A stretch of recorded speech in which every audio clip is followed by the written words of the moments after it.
స్వాగతం. తెలంగాణ అవతరణ దినోత్సవాన్ని Kailash hills colony welfare association ఆధ్వర్యంలో తొలిసారిగా ఘనంగా నిర్వహించారు. ఈ కార్యక్రమంలో నూతన కమిటీ సభ్యులు కె సందేశ్ రెడ్డి అధ్యక్షులు, Venkat vice president, K Sandeep general secretary, Srirama Satyanarayana ఖజానాదారుడు, డి శ్రీకాంత్ రెడ్డి, శ్రీరామ్, సురేష్, గణేష్, సురేందర్ తదితరులు పాల్గొన్నారు. చుట్టుపక్కల కాలనీ కమిటీ సభ్యులను సన్మానించారు. ముఖ్య అతిథిగా జగద్గిరిగుట్ట సిఐ నరసింహ జాతీయ పతాకాన్ని ఆవిష్కరించి శుభాకాంక్షలు తెలిపారు.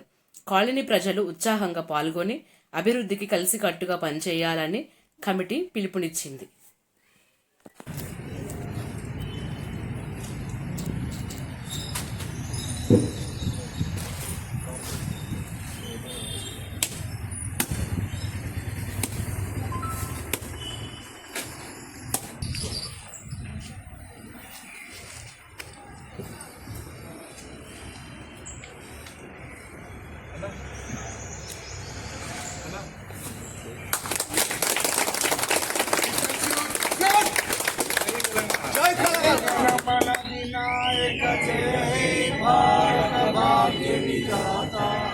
पंजाब सिंधु गुजरात मराठा द्राविड उत्कल बंगा विंध्य हिमाचल यमुना गंगा उत्कल जलधि गंगा तव स्वर नामे जागे तव सुभाषित मागे गाहे तव जय गाथा जनगण मंगलदायक जय हे भारत भाग्य विधाता।